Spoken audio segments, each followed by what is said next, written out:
When Deadpool tipped Captain America off to vibranium being smuggled out of Wakanda, Sam proposed a joint operation with the Wakandan government to expose the perpetrators.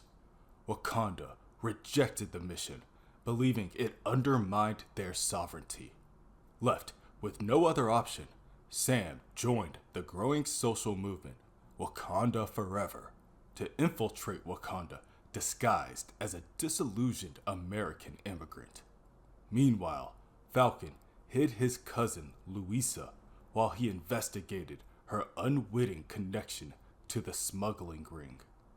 When Falcon's investigation led him too close to White Wolf's vibranium operation, Crossbones captured him. There is a base within the Sonoran Desert.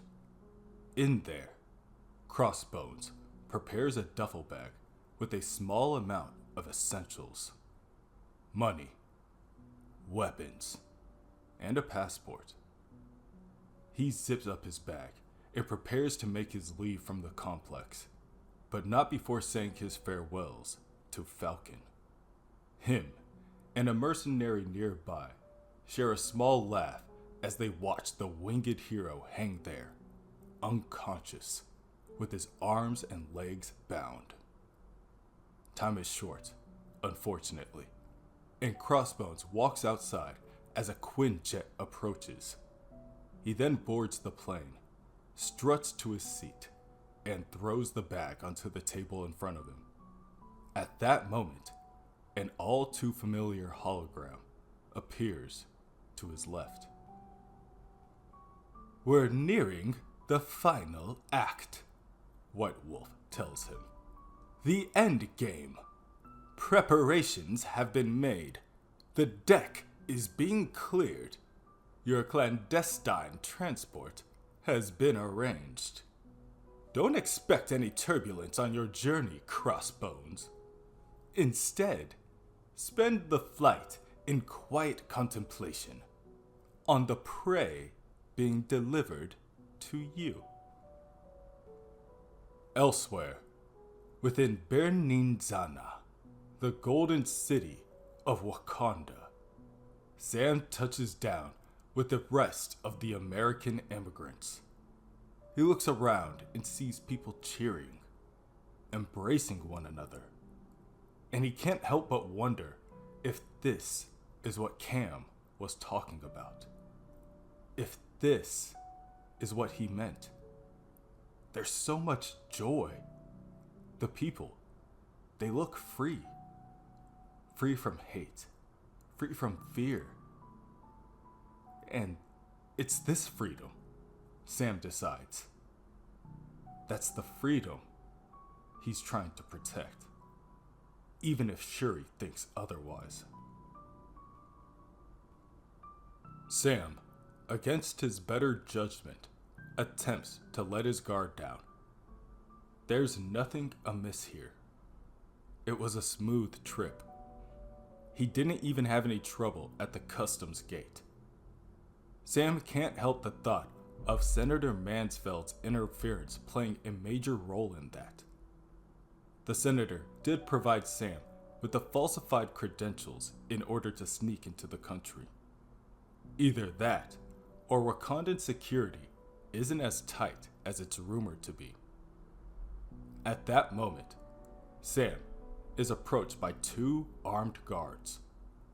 "Welcome, my brother," one says. "If you would please, come with us."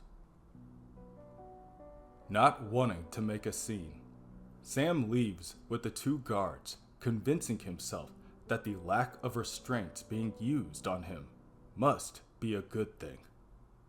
There's no use trying to resist it out in front of everyone, especially if he wants any hope of getting to the bottom of the threat there. Most likely, he reasons, Shuri wants to meet in secret, somewhere out of the way. She probably doesn't want to risk a diplomatic incident. However, when the guards lead Sam far off the beaten path and through a thicket of trees, Sam confronts the two. I'm guessing you're not with customs, he says accusingly. Got that right, Cap, says a man as he approaches from the opposite side of the thicket, accompanied by a group of mercenaries armed with assault weapons, each fixed on Sam. Crossbones, the hero shoots back. Crossbones puts one leg up on a nearby root of a tree and rests his weapon on his shoulder triumphantly. You ain't under arrest, Captain America. We just thought you deserved your very own welcome party, is all. Elsewhere, Joaquin, both exhausted and starved, fades in and out of consciousness. From within the recesses of his mind, he can hear someone calling his name. Joaquin! Joaquin! He doesn't listen. Not yet, at least.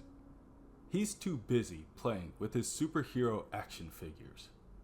The hero is just about to swoop in for his final attack. Joaquin! Ya está la cena! He doesn't listen. He doesn't get up from his place until he wafts the smell of something burning in the air. He goes to examine the source and finds his mama and his abuela going back and forth in the kitchen. Mommy, we can take care of ourselves, Joaquin's mother says. It's not safe here, reasons his abuela. Juliana lost her daughter last week, and Professor Gutierrez the week before. Esperanza, it won't stop. What about you? His mother asks. They prey on young women, Esperanza, not old women like me. Suddenly, there's a large clang as a heavy metal double door is broken off of its hinges and slams to the ground. A few of the mercenaries sitting around jump to their feet. What the? How did you get out of your cells? Two women approach from behind the doorway. One, armed with a shotgun. The other, a rifle. Drop your weapons, yells the woman with the shotgun. The sound of the door awoke him from his sleep, but the woman's words helped Joaquin regain some of his bearings. Joaquin attempts to break the chains around his wrists, but the effort is fruitless. So, instead, he swings his body in the direction of the second mercenary in the vicinity, clawing at the merc with his talons, and then thrusting them in the opposite direction, causing the merc to crash into a pile of stacked crates full of contraband. Go! He yells weakly. The first mercenary shouts, "The test subjects are loose!"